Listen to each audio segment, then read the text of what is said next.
Hi guys and welcome back to the channel Deepak Yadav Education. Welcome to the Daily Hindu News and Editorial Analysis of 28th of March 2024. तो guys आज है तारीख 28 मार्च 2024 और है Thursday. देखेंगे आज के द हिंदू कंप्लीट न्यूज़पेपर को एनालाइज करेंगे। बट लेक्चर में आगे बढ़ने से पहले अगर आपको इस लेक्चर का पीडीएफ चाहिए तो क्या करना है, सबसे पहले डाउनलोड करना है टेलीग्राम, देन उसके बाद जाके सर्च बॉक्स में टाइप करना Deepak Yadav education UPSC. As you can see guys आपको ये वाला चैनल मिल जाएगा, इस पर क्लिक करना और जाकर इस चैनल को ज्वाइन कर लेना। यहाँ से आप डेली बेसिस पे इस लेक्चर के पीडीएफ को डाउनलोड कर पाओगे ना। वो हमेशा की तरह हम लोग अपने लेक्चर को एक मैप के क्वेश्चन के साथ स्टार्ट करेंगे। तो आज आप सभी को मैप में जाकर देखना है मालवी को कहाँ पर है एग्जैक्टली लोकेटेड, इसको अच्छे से मैप में देखना। देन उसके बाद आकर नीचे कॉमेंट सेक्शन में टाइप करना, जिससे कि आप लोग इसको लंबे समय तक याद रख पाओगे। साथ ही साथ एक क्वेश्चन सॉल्व करेंगे जो कि यूपीएससी प्रीवियस ईयर साल 2017 के प्रीलिम्स में पूछा गया था। डेली बेसिस पे हम लोग यहाँ पर एक प्रीवियस ईयर क्वेश्चन को भी सॉल्व करते हैं।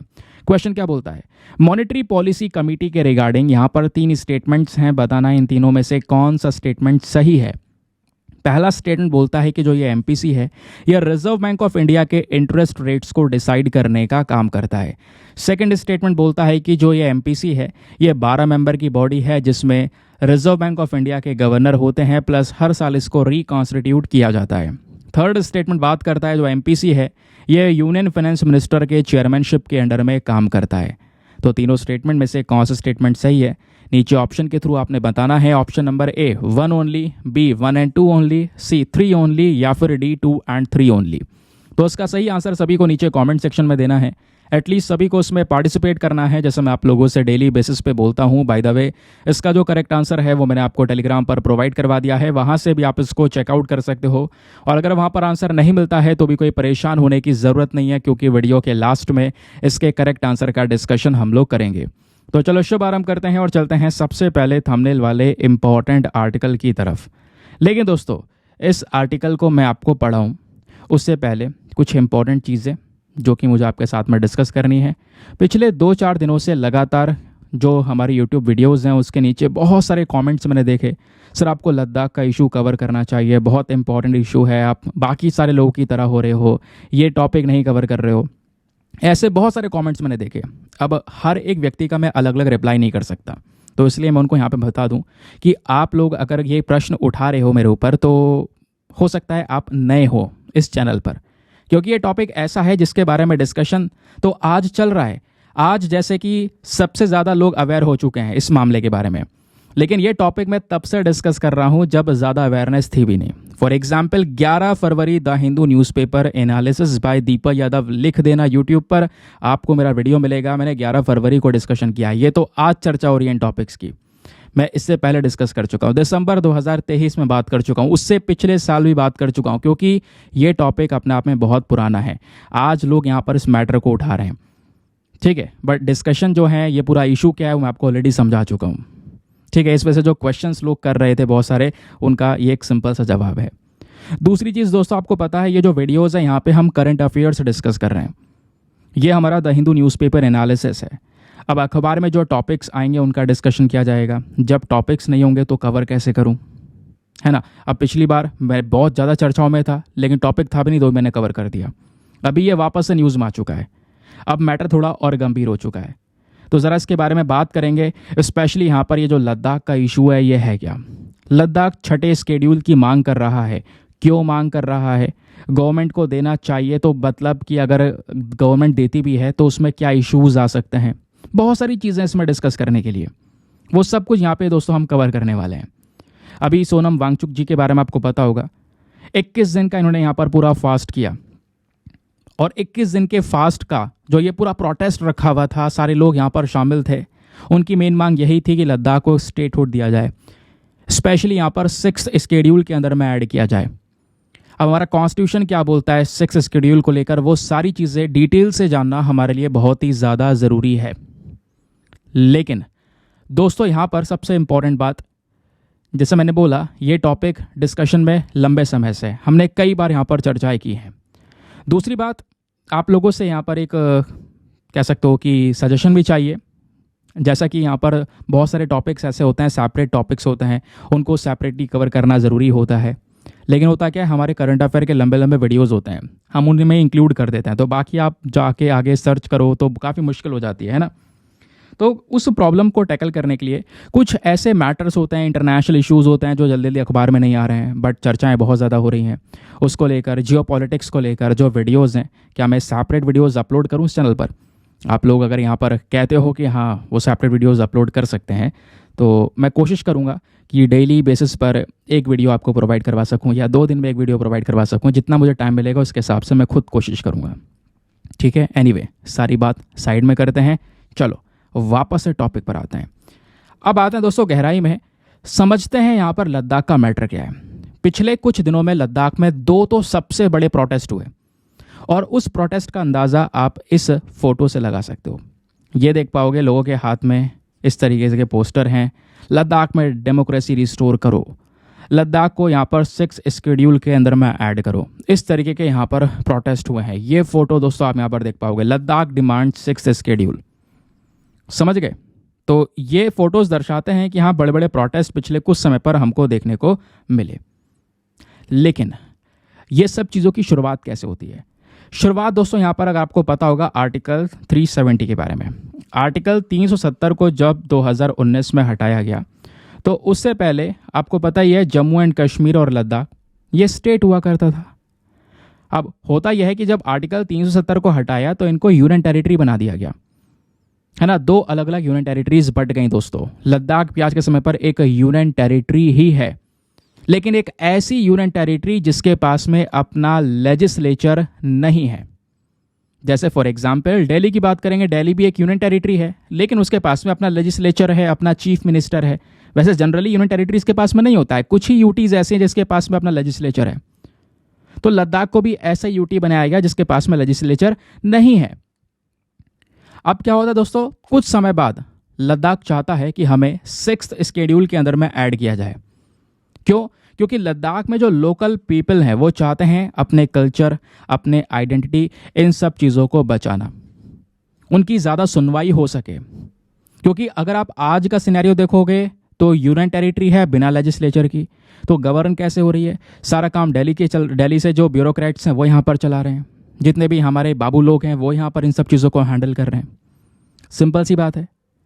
अब बात यहाँ पर एक और चीज़ है दोस्तों कि जो ये लद्दाख है ना, ये भारत के लिए बहुत ज़्यादा ज़रूरी भी है। एक तो बॉर्डर वाला रीजन जिसके पार यहाँ पर आपको चाइना देखने को मिलेगा। दूसरी चीज़, इस लद्दाख की जियोपॉलिटिकल इंपॉर्टेंस अपने आप में ज़्यादा है। ठीक है, ये सब एरिया को अगर आप देखोगे तो काफ़ी सेंसिटिव एरिया भी है। यहाँ पर आपको हमारी आर्मी देखने को मिलेगी बॉर्डर के पास में, इस पर्टिकुलर एरिया की सुरक्षा करने के लिए। इसका एक स्ट्रेटेजिक सिग्निफिकेंस भी है क्योंकि ये वो एरियाज़ है दोस्तों जिसके पार हमारा एक दुश्मन देश है, चाइना है, फिर इधर से देखोगे तो पाकिस्तान है।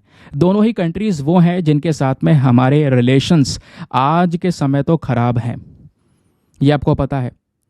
इंडियन आर्म्ड फोर्सेस ने बहुत ज़्यादा तगड़ा अपना प्रेजेंस लद्दाख में बना रखा है ताकि चाइना या पाकिस्तान दोनों की साइड से जो थ्रेट्स हैं उसको हम टैकल कर सकें, अपनी इंडिया को स्पेशली यहाँ पर उस पर्टिकुलर रीजन को सिक्योर बना सकें। दूसरी चीज़, लद्दाख के अंदर ये भी पोटेंशियल है कि वहाँ का टूरिज़्म बहुत इंपॉर्टेंट है। आपको ने देखा होगा कई बार लोग जब भी प्लान बनाते हैं घूमने घामने जाने के लिए तो लद्दाख का नाम ज़रूर आता है। लोग जाते हैं घूमने के लिए, ट्रैकिंग करने के लिए, माउंटेन्स पर घूमने के लिए। बुद्धिस्ट टूर आपको वहाँ पर देखने को मिलेंगे, बहुत सारी मोनेस्ट्रीज आपको वहाँ पर नज़र आएंगी।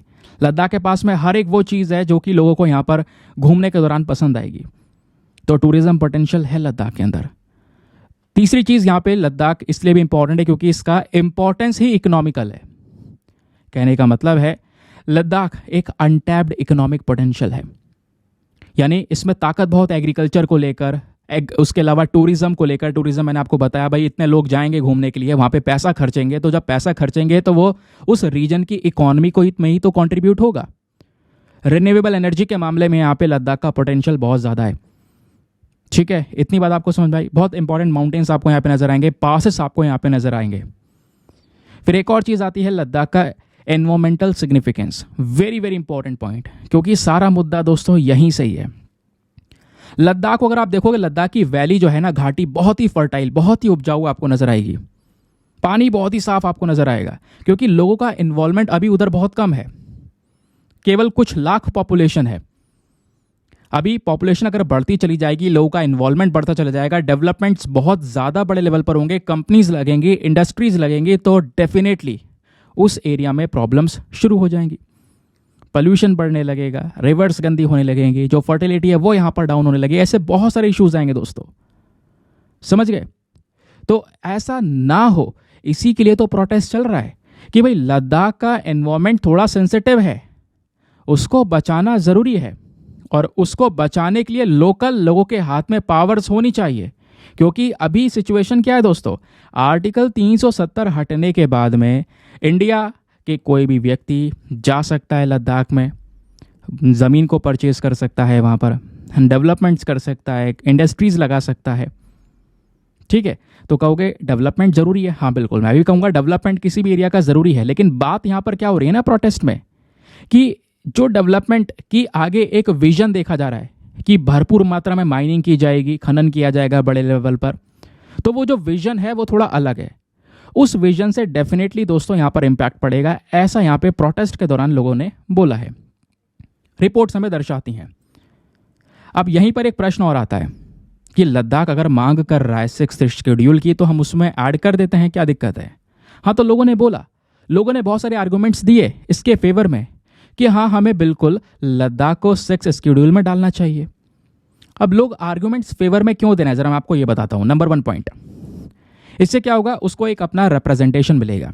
जैसे आज कोई रिप्रेजेंटेशन है नहीं, है ना, लद्दाख के अंदर जो लोग हैं, स्पेशली लोकल पीपल, उनकी सुनवाई करने के लिए स्पेशली कोई व्यक्ति नहीं है, समझ गए। तो वो रिप्रेजेंटेशन यहाँ पे उसको नहीं मिल पा रहा है। लद्दाख एक समय पर जम्मू कश्मीर का हिस्सा हुआ करता था, लद्दाख के पास में अपनी एक बॉडी हुआ करती थी जो कि उस रीजन को गवर्न किया करती थी, वो सारी चीज़ें खत्म हो चुकी हैं। अब ये जो पर्टिकुलर एरिया है ये डायरेक्टली केंद्र सरकार के अंडर में आ रहा है। लद्दाखी के जो लीडर्स हैं वो यहाँ पर बोलते हैं कि जो LHADC है, that is Ladakh autonomous hill development council, उसकी पावर्स बहुत ज़्यादा रिड्यूस हो चुकी हैं, ख़त्म सा हो चुका है। तो कहीं ना कहीं लद्दाख का रिप्रेजेंटेशन बहुत कम है। इस चक्कर में बाहर के लोग ही यहाँ पर पूरे लद्दाख को चला रहे हैं, स्पेशली केंद्र सरकार दिल्ली से यहाँ पर लद्दाख को चला रही है। तो लोगों की यहाँ पर डिमांड है कि हमें ये नहीं चाहिए, हमें 6th शेड्यूल में ऐड करो, हमें एक राज्य का दर्जा दो, स्टेटहुड दो, या इवन ये कुछ नहीं तो union territory with legislature provide करवाई जाए, लेजिस्लेचर दिया जाए ताकि अपने एरिया को वो गवर्न कर सकें, पावर्स हो उनके पास में। दूसरी चीज़ यहाँ पे जो फेवर में जा रही है वो है लद्दाख का फ्रेगाइल इकोसिस्टम। जैसे हमने अभी डिस्कस किया, लद्दाख हाई ऑल्टीट्यूड रीजन पे काफ़ी ऊंचाई पर है, डेजर्ट्स हैं, ग्लेशियर्स हैं, एल्पाइन मीडोज़ आपको नजर आएंगे, बायोडाइवर्सिटी बहुत ज़्यादा गहरी है, अलग अलग प्रकार के प्लांट्स के स्पीशीज़, और सबसे इम्पॉर्टेंट जब बात आती है एनिमल की, तो कई सारे जानवर ऐसे हैं जो बहुत खतरे में हैं, जिनकी प्रजाति बहुत तेज़ी से कम हो रही है, वो वाले एनिमल्स आपको लद्दाख में देखने को मिलेंगे। और अगर माइनिंग वगैरह की जाएगी, डेवलपमेंट्स बहुत ज़्यादा तेज़ी से इंक्रीज होंगे, तो वहाँ पर कहीं ना कहीं इस बायोडाइवर्सिटी के ऊपर में एक नेगेटिव इम्पैक्ट पड़ेगा। तो जो लोग हैं लद्दाख में, उन्हें यही डर है कि इंडस्ट्रीज़ अगर आएंगी तो इंडस्ट्रीज़ के साथ साथ लाखों लोग आएंगे, सिंपल सी बात है। तो इससे कहीं ना कहीं उनका जो एरिया है, उनका कल्चर, उनकी आइडेंटिटी बहुत ज़्यादा कॉम्प्रोमाइज़ हो जाएगी। तो अपनी ही आइडेंटिटी को बचाने की यहाँ पर वो बात कर रहे हैं। इतना क्लियर हो गया कि भाई क्या क्या चीज़ें फेवर में जा रही हैं। फिर बात आती है सेंसिटिव बॉर्डर की। बोला जा रहा है लद्दाख का जो सिचुएशन है ये थोड़ा सा यहाँ पर इसलिए भी गंभीर हो जाता है क्योंकि चाइना पाकिस्तान बॉर्डर पर है। इस वजह से भी कुछ टेंशन्स हैं, जिस वजह से यहाँ पर कह सकते हो लद्दाख को अभी 6th शेड्यूल में ऐड करा नहीं जा रहा। या लोग कहीं पर अगर चूक रहे हैं तो वो यही कह रहे हैं बहुत सेंसिटिव एरिया है, हम ऐसे नहीं छोड़ सकते, सारी पावर्स नहीं दे सकते, कहीं ना कहीं सेंट्रल गवर्नमेंट का भी रोल होना चाहिए। बॉर्डर वाले इश्यूज़ हैं क्योंकि एक तरफ चाइना भी बॉर्डर के उस पार लगातार उसी एरिया में डेवलपमेंट कर रहा है, चाइना भी, है ना। तो ये सारे के सारे क्वेश्चंस दोस्तों यहाँ पर उठाए जा रहे हैं। लेकिन लोगों का कहना यह है कि हम अपने कल्चर आइडेंटिटी की प्रोटेक्शन के लिए ये काम चाहते हैं, हमें प्लीज़ 6th शेड्यूल में ऐड कर दिया जाए। समझ गए, ये बात आपको क्लियर हो गई दोस्तों। अब यहाँ पर आपने देखा होगा लगातार बात हो रही है 6th शेड्यूल। आखिरकार ये है क्या 6th शेड्यूल? चलो जानते हैं। क्या भारत में कोई राज्य है जिसको इस शेड्यूल में ऐड किया गया है? अगर है कोई राज्य तो वो कौन है और क्या उसको फ़ायदा हो रहा है? तो दोस्तों हमारे संविधान के अंदर में आर्टिकल 244, प्लीज़ इसको ध्यान रखिएगा या फिर नोट डाउन कर लो, कुछ भी कर लो, लेकिन यहाँ पर करना ज़रूर है, ध्यान रखना है। तो भारतीय संविधान के अंदर आर्टिकल 244 के तहत 6 शेड्यूल की बात की गई है। अब जिस भी एरिया को 6 शेड्यूल में डालेंगे उस एरिया के पास में अपना खुद का ऑटोनॉमस डिस्ट्रिक्ट काउंसिल आ जाएगा, जिसके पास में अपनी खुद की पावर्स होंगी, legislative power, judicial power, administrative autonomy आ जाएगी उसके पास में। खुद से अपने एरियाज को वो गवर्न कर सकते हैं, कोई दूसरे आउटसाइडर की ज़रूरत नहीं पड़ेगी। और अगर आज की स्थिति देखें तो दोस्तों हमारे देश के 4 राज्य ऐसे, और चारों के चारों नॉर्थ ईस्टर्न स्टेट से, ध्यान रखिएगा, जिनको ये 6 शेड्यूल में ऐड किया गया है। वो 4 राज्य कौन से हैं? मेघालय, मिजोरम, त्रिपुरा, असम। ध्यान रखिएगा, इंपॉर्टेंट है, इसको आप ATMM करके ध्यान रख सकते हो। A से असम, M से मिजोरम, दूसरे M से मेघालय, और फिर उसके बाद में त्रिपुरा, मतलब T पहले आ जाएगा, सिंपल सी बात है। तो हुआ क्या, इनके एरियाज में जहाँ जहाँ पर 6 शेड्यूल को ऐड किया है, तो दोस्तों यहाँ पे आप देख पाओगे, जैसे मेघालय के अंदर में खासी हिल ऑटोनॉमस डिस्ट्रिक्ट काउंसिल, जैंतिया हिल ऑटोनॉमस डिस्ट्रिक्ट काउंसिल, इनको अपने अपने डिस्ट्रिक्ट काउंसिल्स मिल गए। अब ये डिस्ट्रिक्ट काउंसिल्स ही क्या कर रहे हैं, चीज़ों को हैंडल कर रहे हैं। जैसे असम का दीमा हसा ऑटोनॉमस काउंसिल हो गया, तो अपने हिसाब से यहाँ पर उस एरिया को वो गवर्न कर ले रहे हैं। तो उससे शेड्यूल क्या देता है आपको पता चल गया, भैया ऑटोनॉमस एरियाज आपको दे दिया जाएगा, ऑटोनॉमस पावर दे देगा। ठीक है, हाँ, थोड़ा सा गवर्नर के पास भी ताकत रहती है, वो इस पूरे ऑटोनॉमस डिस्ट्रिक्ट को ऑर्गेनाइज करें, रीऑर्गेनाइज करें, ये सारी पावर हमारे गवर्नर के पास में होती है। अब दोस्तों जो डिस्ट्रिक्ट काउंसिल बनता है, इसमें क्या क्या चीज़ें होती हैं? जो हर एक ऑटोनॉमस डिस्ट्रिक्ट काउंसिल होता है, ठीक है, इसमें लगभग 30 मेंबर्स आपको देखने को मिलेंगे, जिसमें से 4 डायरेक्टली गवर्नर नॉमिनेट करेंगे, बाकी जो 26 होंगे उनको वोट के बेसिस पर आप कह सकते हो इलेक्ट किया जाएगा, है ना। तो ये यहाँ पर इस तरह का काउंसिल डेवलप किया जाता है। सवाल यह है कि अगर ये काउंसिल बन भी गया तो ये क्या कर लेगा, है ना, यही तो सवाल है कि आखिरकार इसके पास में ताकत क्या होगी। क्या सेंट्रल गवर्नमेंट अभी जैसे अभी सीधा सीधा रूल कर रही है तो उससे ज़्यादा फायदा होगा? चलो अब इस बात को समझते हैं। आखिर मान लो ये जो काउंसिल है, इनके पास में क्या पावर्स होती हैं दोस्तों? सबसे पहला पावर, अगर ये काउंसिल बन जाएगा, या एग्जाम्पल के तौर पर देखें, अगर हम लद्दाख को 6ठे शेड्यूल में ऐड कर दें तो उससे क्या होगा, वो बड़े बड़े मैटर्स पर खुद से डिस्कशन कर सकते हैं, चाहे वो लैंड हो, फॉरेस्ट हो, कैनाल वाटर हो, शिफ्टिंग कल्टीवेशन, पूरे गांव का एडमिनिस्ट्रेशन, प्रॉपर्टी इनहेरिटेंस, शादी का कोई मैटर, डाइवोर्स, सोशल कस्टम्स, इन सब चीज़ों को लेकर दोस्तों वो सारे के सारे मैटर्स खुद से हैंडल कर सकते हैं, लॉज वगैरह अपने आप बना सकते हैं, कानून बना सकते हैं, समझ गए। दूसरा, वो सब मिलकर विलेज काउंसिल्स को कॉन्स्टिट्यूट कर सकते हैं, कोड बना सकते हैं फॉर ट्रायल्स, है ना। फिर उसके अलावा जो डिस्ट्रिक्ट काउंसिल्स हैं वो अपने हिसाब से प्राइमरी स्कूल्स को मैनेज करना, उनको बनाना, डिस्पेंसरीज बनाना, मार्केट्स, फेरीज, फिशरीज, रोड्स, इन सब चीज़ों को लेकर खुद से वो काम कर सकते हैं। उनके पास में ताकत आ जाएगी, वो लैंड रेवेन्यू कलेक्ट कर सकें, कुछ टैक्सेस अगर लागू करें तो वो टैक्सेस लगाकर वहाँ से अर्निंग कर सकते हैं, जिससे क्या होगा, खुद से वो सारे एरिया को मैनेज कर रहे हैं। तो ये फ़ायदा होता है 6 शेड्यूल से। तो 6 शेड्यूल क्या होता है दोस्तों, वो मैंने आपको बता दिया। इसमें क्या होगा, जो बाहर का व्यक्ति है ना, उसका रोल ख़त्म हो जाएगा। कोई डेवलपमेंट करने के लिए यहाँ पे जाएगा, माइनिंग वगैरह करने के लिए जाएगा, तो वो इतना नहीं कर पाएगा, क्योंकि अब वो काम जो चलेगा वो उनके हिसाब से चलेगा, क्योंकि उन लोकल लोगों के पास में पावर्स हैं। अब सवाल यह है कि कर क्यों नहीं देते ऐसा जब मांग है? तो क्योंकि दोस्तों कहीं ना कहीं 6 शेड्यूल में लद्दाख को ऐड करना अपने आप में थोड़ा सा चैलेंजिंग भी है। अब वो चैलेंजिंग क्यों है ज़रा ये भी जान लेता है, क्योंकि दोनों तरफा चीज़ें आपको पता होनी चाहिए। ऐसा ना हो कि हाँ भाई ऐड करा ही जाए। दूसरी चीज़ हमें समझना होगा थोड़ी सी दिक्कतें क्या है। पहली चीज़, जो हमारी मिनिस्ट्री ऑफ होम अफेयर्स है, गृह मंत्रालय, उन्होंने खुद हाईलाइट किया है कि भैया लद्दाख को लेकर कुछ चैलेंजेस आपको नजर आएंगे। मिनिस्ट्री के अकॉर्डिंग कहना यहाँ पर यह है कि 6 शेड्यूल अगर आप देखोगे तो वो 6 शेड्यूल हमारे नॉर्थ ईस्टर्न रीजन के लिए है। सबसे पहली बात, प्लीज इस बात को ध्यान से सुनिएगा कि ये बात हमारा कॉन्स्टिट्यूशन, हमारा संविधान, ये बात खुद कहता है कि जो 6 शेड्यूल है वो केवल और केवल नॉर्थ ईस्टर्न रीजन के लिए है। और आपको पता है वही उन नॉर्थ ईस्टर्न रीजन में से असम, त्रिपुरा, मेघालय, मिजोरम, इनको 6 शेड्यूल में ऐड किया गया।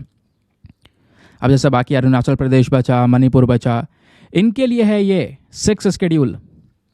अगर नॉर्थ ईस्टर्न रीजन से हटकर कोई राज्य है तो उसके लिए 5th शेड्यूल है, तो उसको अगर कोई कवर करना है, अगर वहाँ पे ट्राइबल पीपल रह रहे हैं, आदिवासी हैं, तो उनको 5th शेड्यूल में कवर किया जाएगा। क्योंकि दोस्तों यहाँ पर 6th schedule specially tribal areas के ऊपर फोकस करता है। नॉर्थ ईस्टर्न रीजन में सारे ट्राइबल एरियाज़ हैं, तो उनमें से भी केवल 4 राज्यों के पास में ही है ये शेड्यूल, है ना। बाकी के लिए 5th शेड्यूल है। पहली बात तो ये मेंशन की गई। तो कहने का मतलब है हमारा संविधान ही ऐसा कह रहा है, तो हम नहीं कर सकते क्या? ऐसा नहीं है। संविधान में बदलाव भी तो किया जाता है ना। बदलाव कैसे? बदलाव होते हैं अमेंडमेंट्स करके। कॉन्स्टिट्यूशनल अमेंडमेंट्स एक्ट लाने पड़ेंगे, यानी संविधान में संशोधन करना। अब हमें क्या करना पड़ेगा? पूरे संविधान में बदलाव करना पड़ेगा, एक अमेंडमेंट एक्ट पास करना पड़ेगा, चेंजेस करने होंगे। तो अपने आप में ये जो मेथड है थोड़ा कॉम्प्लेक्स हो जाएगा। पहला चैलेंज ये है। दूसरा, यहाँ पे डिसीजन लेने में बहुत देरी हो जाएगी, बहुत समय लगेगा इन सब चीज़ों को हैंडल करने में, क्योंकि कॉम्प्लेक्सिटी धीरे धीरे करके बढ़ती चली जाएगी। क्लियर हो गया? बाकी यहाँ पे गवर्नमेंट का कहना ये भी है कि हम यहाँ पर लद्दाख में 6th शेड्यूल में ऐड करने की बात यहाँ पर बनती भी नहीं है इतनी। क्यों? क्योंकि central government already parliamentary standing committee को इन्फॉर्म कर चुकी है हाल ही में कि जो मेन ऑब्जेक्टिव है कि भाई वहाँ पे ट्राइबल पॉपुलेशन है, उनको 6th शेड्यूल में ऐड किया जाए। मेन ऑब्जेक्टिव है उनके डेवलपमेंट के ऊपर काम करना, जिसको देखते हुए अगर आप देखोगे तो सेंट्रल गवर्नमेंट ऑलरेडी यहाँ पर जो फंड्स हैं, सफिशिएंट फंड्स वो प्रोवाइड करवा रही है लद्दाख को, ताकि अपनी सारी डेवलपमेंट रिक्वायरमेंट्स को लद्दाख पूरा कर सके, ऐसा यहाँ पर बोला जा रहा है। फिर बात है रिजर्वेशन की, तो हाल ही में एक रिपोर्ट लाई गई राज्यसभा के अंदर में। उस रिपोर्ट में मेंशन किया गया है जो लद्दाख का एडमिनिस्ट्रेशन है उसने अभी कुछ समय पहले क्या किया है, शेड्यूल ट्राइब्स के लिए डायरेक्ट रिक्रूटमेंट में जो रिजर्वेशन है उसको भी इंक्रीज कर दिया है, 10 से 45% कर दिया है, जिससे सीधा सीधा जो यहाँ पर ट्राइबल पॉपुलेशन है उनके डेवलपमेंट में इसको हेल्प मिलेगी। तो ट्राइबल पॉपुलेशन के लिए सीधा सीधा काम चल रहा है। लेकिन यहाँ पर जो मैटर है या प्रोटेस्ट है दोस्तों, वो सीधा सीधा क्लाइमेट को लेकर है, जैसा आपको पता होगा। तो ये जो प्रोटेस्ट चल रहा है उसमें मांग है भैया क्लाइमेट चेंज वैसे एक बहुत बड़ा मैटर बन चुका है, और उस दौरान हम यहाँ पर बिल्कुल भी लद्दाख के साथ में छेड़छाड़ नहीं करना चाहते। तो ये था मैटर। मैंने हर एक आपको दरवाजे खोल के बता दिया है कि भाई इसके क्या है ये फ़ायदा, आर्गूमेंट्स फेवर में क्या चल रहे हैं, अगेंस्ट में क्या है, मैटर क्या है, हर एक चीज़ हमने यहाँ पर डिस्कस की। चलिए अब आते हैं और चलते हैं नेक्स्ट आर्टिकल पर। लेकिन आगे बढ़ने से पहले एक इंपॉर्टेंट इन्फॉर्मेशन, अगर आप लोग हमारे पेड ग्रुप्स को ज्वाइन करना चाहते हो तो आपके पास में बढ़िया मौका है इसको ज्वाइन करने का। यहाँ पर आपको डेली बेसिस पे करंट नोट्स के PDF वगैरह प्रोवाइड करवाए जाते हैं। फॉर एग्जाम्पल, जैसे भी आपने ये पूरा आर्टिकल देखा, इस आर्टिकल को हमने काफ़ी डिटेल में डिस्कस किया, लेकिन न्यूज़पेपर में जो टॉपिक छपा हुआ है वो 8-10 लाइनों का छपा हुआ है। तो ये सारा बैकग्राउंड डिटेल्स दोस्तों आपको एक PDF में कन्वर्ट करके दी जाती है, और वो PDF प्रिंटेबल फॉर्म का होता है, जिसका आप प्रिंट आउट वगैरह निकलवा सकते हो। सबसे इंपॉर्टेंट बात, ये PDF हिंदी और इंग्लिश दोनों भाषाओं में होता है। दोनों मीडियम के एस्पिरेंट्स को सीधा सीधा हेल्प मिलेगी।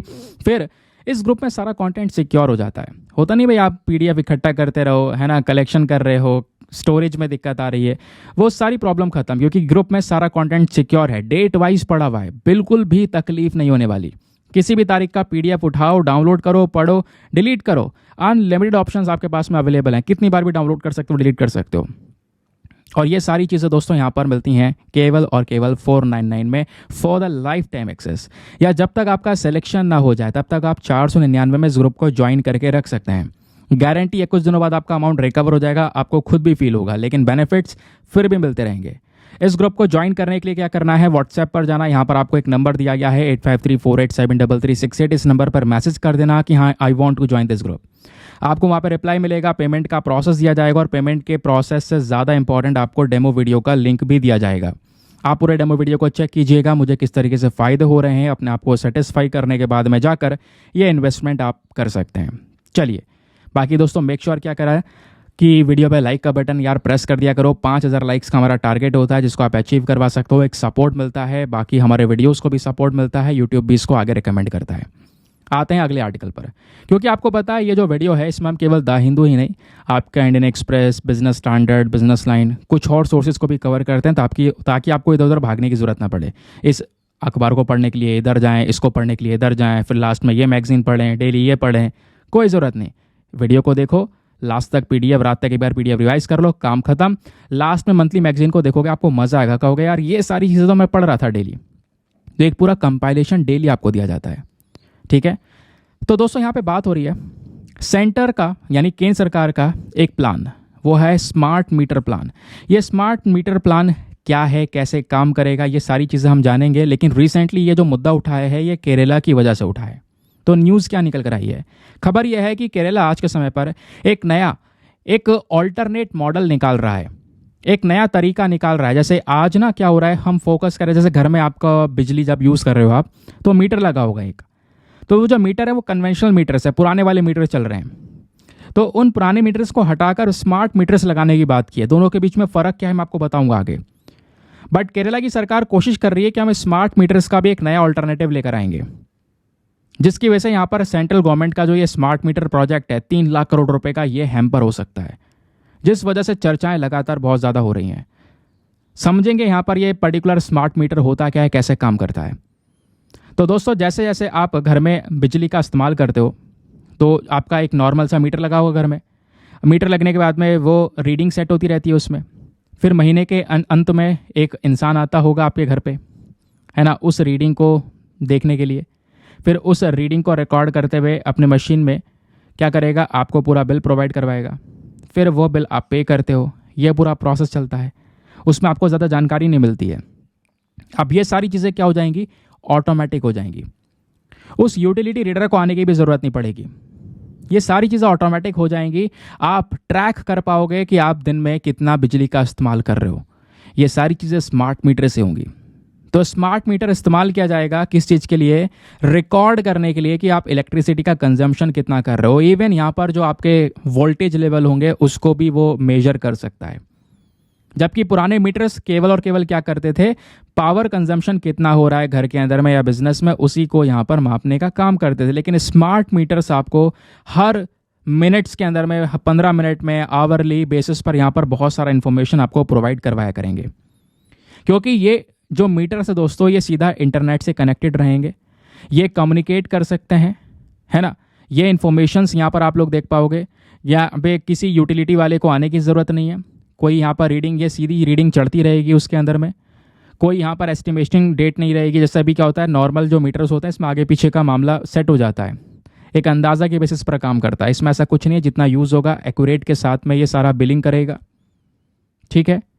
उसके अलावा दोस्तों यहाँ पे अब बात यहाँ पे ये आती है कि इस मीटर को लगाने के लिए एक पूरा प्रोग्राम स्टार्ट किया गया है जिसका नाम है स्मार्ट मीटर नेशनल प्रोग्राम। ये भारत सरकार का इनिशिएटिव है जहाँ पर हमारा मेन मकसद है हम अपने पूरे देश भर में स्मार्ट मीटर के एक्सेस को प्रोवाइड करवा सकें।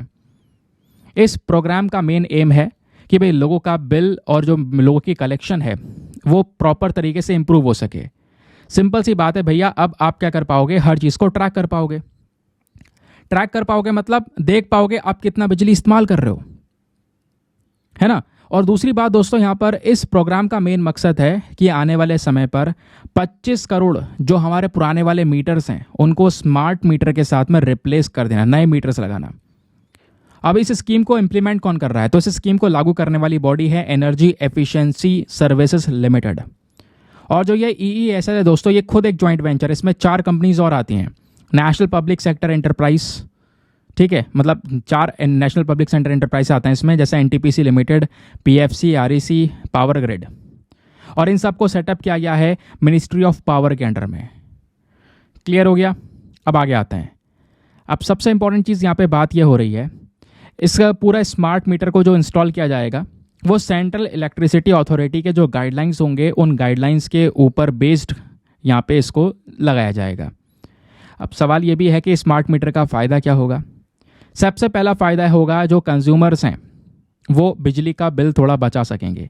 भाई अगर वो चेक कर रहे हैं, ट्रैक कर रहे हैं, देख रहे हैं, भाई लग रहा है हाँ इस महीने यार हमने बहुत ज़्यादा जला लिया है, इतना पता चल रहा है, तो अपने उस हिसाब से डिसीजंस लेंगे, आगे थोड़ा सा कंट्रोल करेंगे कि भाई आप ये लिमिट है, हम इस लिमिट के अंदर अंदर बिल का मेंटेन रखेंगे। तो इससे क्या होगा, इलेक्ट्रिसिटी बिल्स को यहाँ पर दोस्तों सेव किया जा सकता है, एफिशिएंसी और ज़्यादा इंप्रूव हो जाएगी। जो ये पावर है उसको प्रॉपर तरीके से मैनेज किया जा सकता है। ये इसके यहाँ पर बेनिफिट्स आपको नजर आएंगे। क्लियर। चलिए नेक्स्ट आर्टिकल। अगला आर्टिकल हमारा GS पेपर नंबर 1 हिस्ट्री के पॉइंट ऑफ व्यू से इंपॉर्टेंट है। द हिंदू में मेंशन किया गया है।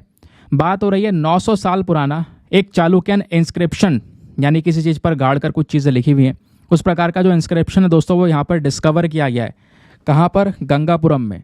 जिस वजह से यहाँ पर ये चर्चाओं में हम समझेंगे चालुक्य डायनेस्टी के बारे में, काफ़ी सारी चीज़ें हैं जो हिस्ट्री के पॉइंट ऑफ व्यू से रेलिवेंट है और ऐसे क्वेश्चंस बनते हैं। प्लीज़ इसको ध्यान से सुनते हुए चलना।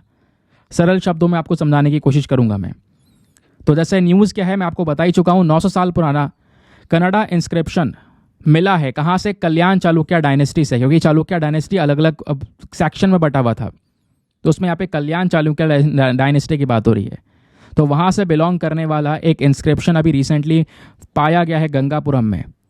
वहाँ पर एक टेम्पल टाउन है गंगापुरम एक टेम्पल टाउन है तेलंगाना के अंदर, वहाँ पे ये देखने को मिला। आप चालुक्य डायनेस्टी के बारे में थोड़ा डिस्कशन करते दोस्तों। चालुक्य डायनेस्टी पहले पता है छोटी सी जगह में थी, धीरे धीरे यहाँ पर ये डायनेस्टी एक्सपांड होती चली गई। ये आप पिंक कलर का एरिया देख रहे हो, ये पूरा पिंक कलर का पोर्शन जो है आंध्रा वाले रीजन तक पूरी तरह से चालुक्य डायनेस्टी फैल चुकी थी। पूरा एम्पायर यहाँ पर खड़ा हो चुका था।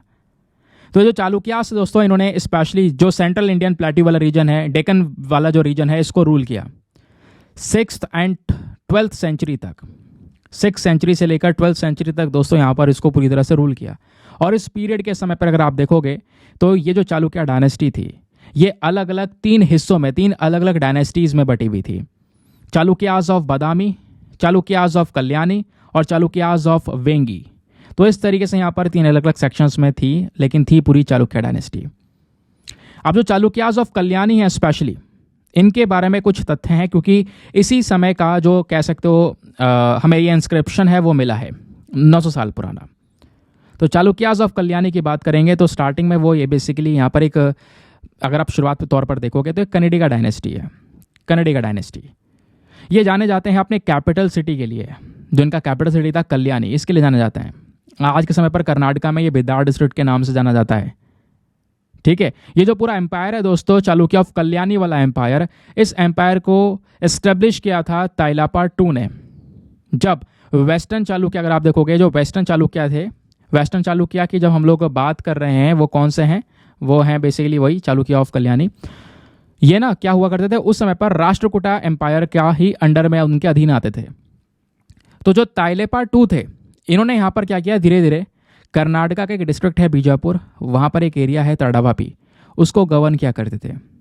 उसके बेसिस पर धीरे धीरे यहाँ पर इन्होंने अपने एरिया को एक्सपांड किया और उसके बाद में आप देख पाओगे इन्होंने जो ये चालुक्यास ऑफ कल्याणी है, इसका पूरा का पूरा जो एम्पायर है वो खड़ा किया। तो ये कल्याणी वाले चालुक्यान अगर आप देखोगे ये 300 साल तक रूल करते हैं वेस्टर्न डेक्कन वाले रीजन में, यानी सदर्न पोर्शन जो है स्पेशली वहाँ पर। चालुक्य ऑफ कल्याणी ने अपना एम्पायर धीरे धीरे एक्सपांड किया। ठीक है, अपने जब इनका पावर चल रहा था तो अपने बिल्कुल पीक पर पहुंचे। स्पेशली अपने पीक पर कब पहुंचते हैं? विक्रमादित्य 6 के समय पर। यह समय था 1076 से लेकर 1126 CE के समय का। तो विक्रमादित्य 6 जो थे वो यहाँ पर इस पूरे चालुक्य ऑफ कल्याणी को एक्सपैंड करते चले गए, अपने बिल्कुल सबसे ऊंची चोटी पर लेकर गए। और फिर उसको बोला जाता है ये एक मोस्ट सक्सेसफुल पीरियड था लेटर चालुक्य रूलर्स का पूरे के पूरे कर्नाटका के इतिहास में। ठीक है, बहुत सारे जो स्कॉलर्स हैं वो इस पीरियड को चालुक्य विक्रम एरा के नाम से भी जानते हैं। तो विक्रमादित्य 6 जो थे ये अगर आप देखोगे तो इनका एक इंपॉर्टेंट रोल था इस पूरे डायनेस्टी को एक्सपैंड करने में। कई सारी बैटल्स, कई सारी लड़ाइयाँ यहाँ पर इन्होंने जीती, कई सारे युद्ध यहाँ पर हुए। चोला डायनेस्टी के खिलाफ में युद्ध हुआ, उनको यहाँ पर इन्होंने जीता। इन्होंने बैटल ऑफ वांगी 1093 का वो यहाँ पर जीता। चोलास को वापस हराया 118 के अंदर में, 1118। ठीक है, फिर धीरे धीरे करके इनकी जो टेरिटरीज है वो यहाँ पर बढ़ती चली गई। इन टेरिटरीज को ये वो एक्सपैंड करते चले गए। और फिर विक्रमादित्य 6 की जो डेथ हो जाती है एक बैटल के अंदर में, और डेथ के बाद में अगर आप देखोगे तो फिर जो चोला डायनेस्टी है वो कहीं ना कहीं इन सभी एम्पायर्स को एक्सप्लॉइट कर देती है। फिर उसके बाद में क्या होता है, जो दूसरे लोग हैं उनको थोड़ा सा समय मिलता है। और 1126 के बाद में जो वेस्टर्न चालुक्य एम्पायर है वो धीरे धीरे ख़त्म होना शुरू होता है, डिक्लाइन होना शुरू होता है। और फिर आते हैं जगदेकमल्ल II। इनके समय पर सब चीज़ें यहाँ पर दोस्तों पूरी तरह से ख़त्म हो चुकी थी। फिर यहाँ पर वेस्टर्न चालुक्य एम्पायर का डिक्लाइन शुरू हो गया, कह सकते हो विक्रमादित्य 6 की डेथ के बाद में, क्योंकि इन्हीं के समय पर सारी चीज़ें इनके हाथ में थी, कंट्रोल में थी। अब इसी चालुक्य डायनेस्टी के एडमिनिस्ट्रेशन को देखोगे, आर्ट और आर्किटेक्चर को देखोगे, इस समय पर क्या क्या चीज़ें उन्होंने डेवलप करवाई वो जानना हमारे लिए ज़रूरी है। तो जो किंग अगर आप देखोगे तो अपनी जो पावर्स हैं वो आगे जो उनके हेयर होते हैं उनको यहाँ पर प्रोवाइड करवाते हैं। साथ का है, कोई भाई है, तो ऐसे यहाँ पर जो पावर्स दोस्तों एक दूसरे के भाई से जो है आगे बढ़ती चली जाती हैं। फिर बात है जो ये चालुक्य डायनेस्टी है, इन्होंने अपनी बहुत बड़ी आर्मी मेंटेन की थी। पैदल वाली आर्मी थी, घोड़े पर सवार आर्मी थी, हाथी वाली सवार वाली आर्मी आपको देखने को मिलेगी। ऐसे अलग अलग सारे यूनिट्स इन्होंने डिवाइड कर रखे थे। वेस्टर्न चालुक्यास जो थे वो यहाँ पर कहीं ना कहीं हर एक चीज़ को फॉलो करते हुए चल रहे थे जिससे वो ज़्यादा पावर्स को अचीव कर सकें। ज़्यादातर वो यहाँ पर हिंदूज हुआ करते थे, बीच में बुद्धिज़्म जैनिज़्म भी थे, बट जो चालुक्यास दोस्तों, इनका एक बहुत इंपॉर्टेंट कंट्रीब्यूशन था कन्नड़ा और तेलुगु लिटरेचर को डेवलप करने में। वेस्टर्न चालुक्या के समय पर ही इन्होंने यहाँ पर कुछ गोल्ड कॉइन्स को यहाँ पर जारी किया। उन कॉइन्स को नाम दिया गया पगोडास। यहाँ पे अगर आप देखोगे तो इस तरीके के कॉइन्स यहाँ पे मैंने बराबर में लगा दिए हैं, जिन कॉइन के अंदर में टेम्पल, लायन, लोटस, ये सारी चीज़ें यहाँ पर प्रिंट की जाती थी। तो ऐसे कॉइन्स यहाँ पे स्टार्ट होते हैं इनके समय पर। फिर आर्किटेक्चर की बात होती है, क्या क्या इन्होंने बनवाया। तो दोस्तों कई सारे आर्किटेक्चर हैं जो बादामी चालुक्य आर्किटेक्चर से रिलेटेड हैं या उससे लिंक हुआ है 8th सेंचुरी से लेकर 13th सेंचुरी के समय तक। होयसला आर्किटेक्चर आपने देखा होगा 13th सेंचुरी का। ये जो आर्ट है दोस्तों, ये जानी जाती है चालुक्य के समय पर जो आर्ट है ये जानी जाती है गदग स्टाइल के नाम से। तो ध्यान रखिएगा, गदग स्टाइल में सारी चीज़ें डेवलप करते थे, कई सारे मंदिर यहाँ पर तैयार करे गए थे इस पर्टिकुलर स्टाइल में। जो ये मंदिर है यहाँ पर, ये रिलीजियस और सेकुलर थीम दोनों को दर्शाते थे। टेम्पल्स में एग्जाम्पल है मल्लिकार्जुन टेम्पल ऑफ बेलारी, फिर उसके अलावा सिद्धेश्वरा टेम्पल हवेरी के अंदर, कालेश्वरा टेम्पल। ये टेम्पल सबसे बड़े एग्जाम्पल्स आपको नजर आएंगे चालुक्य आर्किटेक्चर के। क्लियर हो गया? तो ये मैंने आपको इस पूरे डायनेस्टी के बारे में कुछ बेसिक डेटा, वैसे ये पूरा इतिहास है, इसको डिटेल से पढ़ोगे बहुत सारी इन्फॉर्मेशन है दोस्तों, बहुत कुछ जानने को है। मैंने बिल्कुल शॉर्ट फॉर्म में आपको समझाने की कोशिश की है। चलिए एक और आर्टिकल, ये भी एग्जाम के लिए इंपॉर्टेंट है, specially for the GS paper number 2 polity, GS paper number 3 economy. बात हो रही है कि कर्नाटका सुप्रीम कोर्ट के पास में जा चुका है। रीज़न क्या है? वो मांग कर रहे हैं कि भाई कर्नाटका में जो सूखा पड़ रहा है इसके लिए हमें प्रॉपर फंड्स चाहिए, पैसा चाहिए, और वो पैसे की मांग की जा रही है एनडीआरएफ से, that is national disaster response fund के माध्यम से। ठीक है, ये मैंने एनडीआरएफ फोर्स का फोटो लग गया है दोस्तों। एनडीआरएफ की फोर्स अलग है, ये फंड अलग है, ध्यान रखिएगा प्लीज़। ये फोर्स का फोटो लग चुका है, ये अलग है। तो कर्नाटका सरकार सुप्रीम कोर्ट के पास में जाती है, मांग करती है केंद्र सरकार से कि भाई केंद्र सरकार थोड़ा पैसों का सपोर्ट प्रोवाइड करवाए अपने नेशनल डिजास्टर रिस्पांस फंड से हमारे राज्य को। ये बेसिकली मांग है। तो न्यूज़ आपको समझ में आ गई, लेकिन केवल न्यूज़ से काम नहीं होगा। ये न्यूज़ तो हमने अभी पढ़ा अभी आर्टिकल के अंदर, केवल ये एग्जाम के लिए हेल्प नहीं करेगा। एग्जाम में जो पूछा जाएगा वो है एनडीआरएफ के बारे में। आपको पता होना चाहिए नेशनल डिजास्टर रिस्पांस फंड है क्या, कौन मैनेज करता है। तो दोस्तों एक ऐसा फंड है जिसको हमारी केंद्र सरकार मेंटेन कर रही है या इसको मैनेज कर रही है। नाम ही नेशनल लगा है तो ऑब्वियस सी बात है केंद्र सरकार के हाथ में सारा काम इसका होगा। तो मान लो कोई इमरजेंसी है, कोई रिलीफ प्रोवाइड करवाना है, तो उसके लिए यहाँ पर कोई डिजास्टर आ चुका है, तो उनको हैंडल करने के लिए यहाँ पर केंद्र सरकार ये जो फंड है वो प्रोवाइड करवाती है। सवाल यह है कि ये क्या केवल केंद्र सरकार के अंडर में आती है, क्या राज्य सरकारों के लिए नहीं है?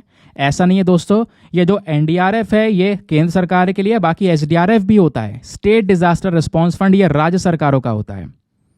ठीक है, तो स्टेट के इन फंड्स को भी सपोर्ट करता है एनडीआरएफ, ध्यान रखिएगा।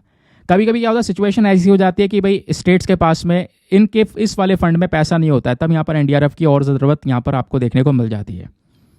अब मान लो कोई भी इशू है, सूखा पड़ गया है, भूकंप आ गया है, आग लग गई है, बाढ़ आ गई है, सुनामी हो गई है, या फिर कह सकते हो बहुत भारी भरकम तूफान आया है, लैंडस्लाइड्स हो गई हैं, क्लाउड बर्स्ट हो गया है, बादल फट गया है, इस प्रकार का कोई भी सिचुएशन है, कोल्ड वेव आ चुकी है, तो उस कंडीशंस को यहाँ पर मेंटेन करने के लिए जो बहुत ज़्यादा सीवर नेचर है उसके लिए यहाँ पर दोस्तों यहाँ पर क्या होता है, ये जो एनडीआरएफ है इससे फंड प्रोवाइड करवाया जाता है ताकि उस दुविधा से निकाला जा सके।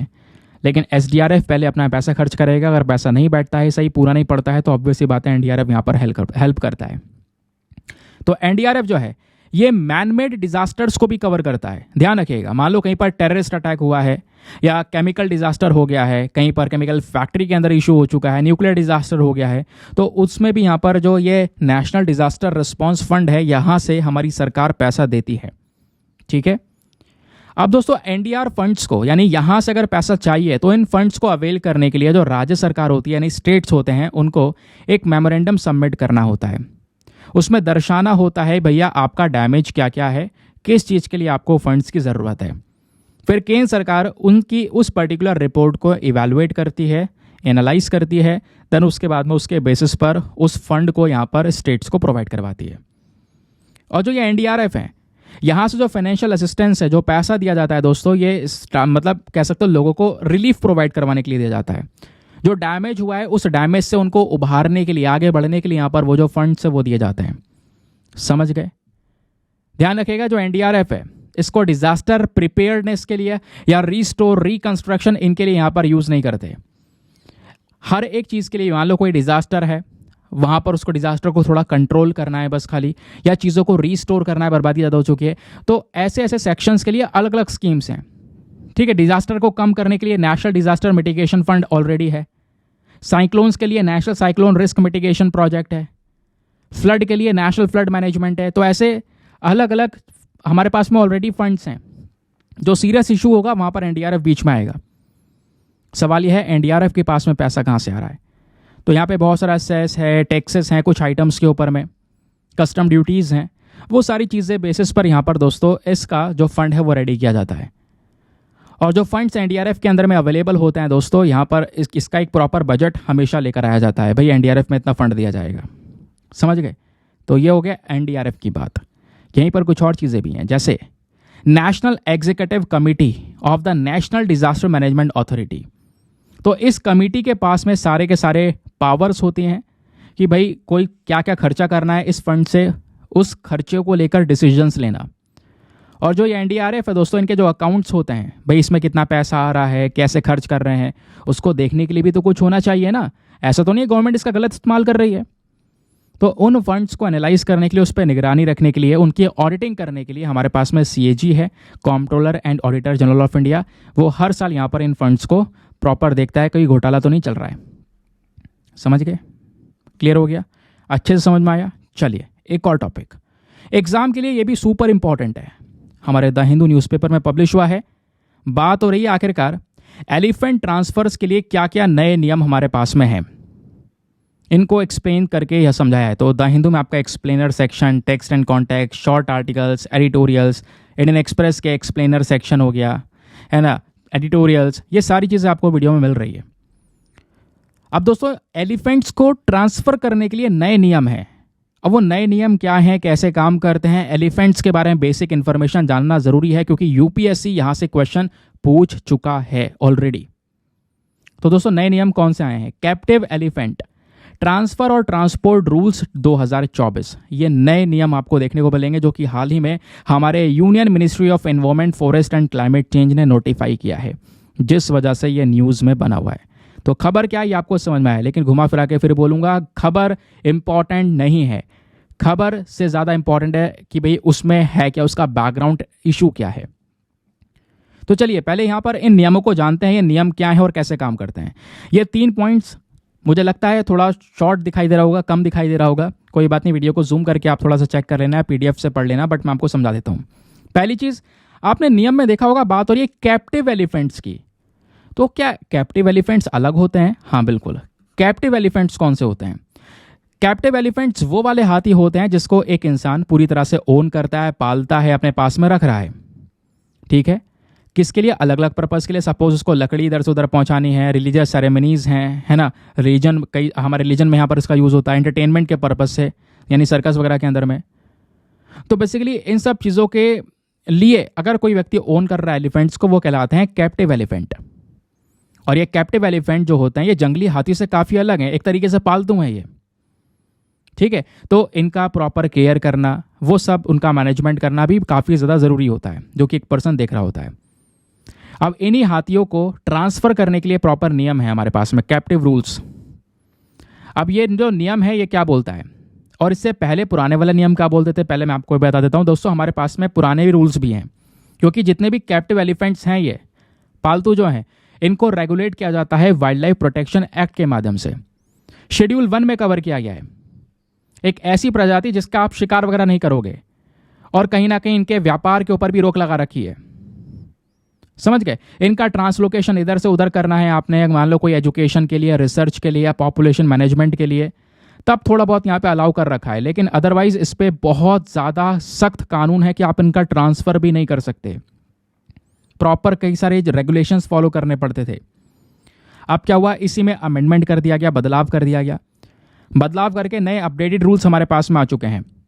तो जो अपडेटेड नियम है दोस्तों, यहाँ पर इन एलिफेंट का जो ट्रांसफ़र है इसको अलाउ कर दिया गया है। इस वजह से तो यहाँ पर कैप्टिव ट्रांसफ़र रूल है ये। भाई ऐसा अगर हमें नज़र आ रहा है कि जो ओनर है वो एलिफेंट को आप प्रॉपर तरीके से मेंटेन नहीं कर सकता, तो उस हाथी को एक प्रॉपर ट्रीटमेंट देने के लिए यहाँ पर क्या होगा, जो CWW होंगे यानी चीफ वाइल्ड लाइफ वार्डन जो होंगे, वो अगर देखते हैं कि भाई दूसरी जगह जाकर हाथी फिट रहेगा तो यहाँ पर उसके ट्रांसफ़र को अलाउ कर देंगे। जो पहले बहुत सख्त कानून थे वो अब सिंप्लीफाई हो चुका है, परमिशन सिंप्लीफाई हो चुकी हैं। आराम से हम एक राज्य से दूसरे राज्य में या एक राज्य में एक जगह से दूसरी जगह पर भी आराम से ट्रांसफ़र कर पाएंगे। तो ये नियम दोस्तों हाल ही में आए हैं, जिसकी वजह से चर्चाएं लगातार हो रही हैं। क्लियर हो गया, समझ में आ गया। अब दोस्तों जब बात करते हैं हम हाथियों की, तो ये पॉइंट अब प्रीलिम्स के लिए एज अ फैक्चुअल डेटा बहुत इंपॉर्टेंट है। 2 प्रकार के हाथी पाए जाते हैं हमारे दुनिया में, एक होते हैं अफ्रीकन एलिफेंट और एक होते हैं एशियन एलिफेंट। अब सिंपल सी बात है भैया, अफ्रीकन एलिफेंट नाम से पता चल रहा है अफ्रीका में पाए जाते होंगे, और एशियन एलिफेंट जो है ये एशिया, अब इंडिया भी एशिया में आता है तो ये वाले भारत में पाए जाते होंगे। लेकिन दोस्तों डिफरेंस अगर आप देखोगे तो जो अफ्रीकन एलिफेंट है इनका साइज जो है ना काफ़ी ज़्यादा बड़ा होता है। इनका वज़न भी 80,000 किलोग्राम के आसपास आपको देखने को मिलेगा, जबकि एशियन एलिफेंट थोड़े से साइज में छोटे होते हैं। इनका वज़न 30,000 से 60,000 किलोग्राम के आसपास नज़र आता है। दोनों में फ़र्क पता है कैसे कर सकते हैं हम? जो अफ्रीकन एलिफेंट होता है इसके कान जो हैं वो काफ़ी बड़े होते हैं, जबकि आप देख पाओगे एशियन एलिफेंट के कान जो हैं वो थोड़े से छोटे हैं और राउंड में हैं, जबकि इसके राउंड नहीं है, पॉइंटेड हैं, है ना, पंखे की तरह आपको दिख रहेंगे। फिर बात आती है यहाँ पर स्किन टेक्सचर की।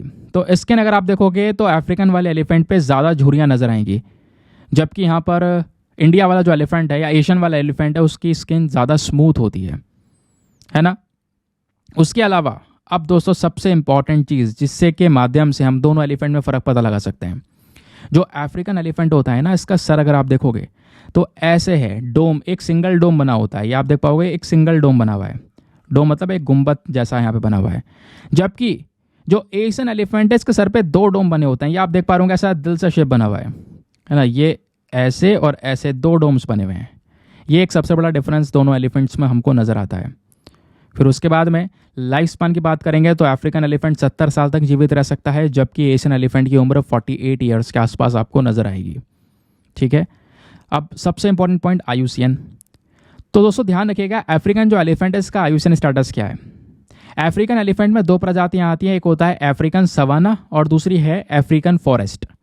तो अफ्रीकन सवाना वाली जो है वो एंडेंजर्ड कैटेगरी में है, अगेन खतरे में ही है, और अफ्रीकन फॉरेस्ट वाली जो प्रजाति है क्रिटिकली एंडेंजर्ड, ये ज़्यादा खतरे में है। और जो एशियन एलिफेंट है इसका आयुसीएन स्टेटस देखोगे तो वो एंडेंजर्ड कैटेगरी में है।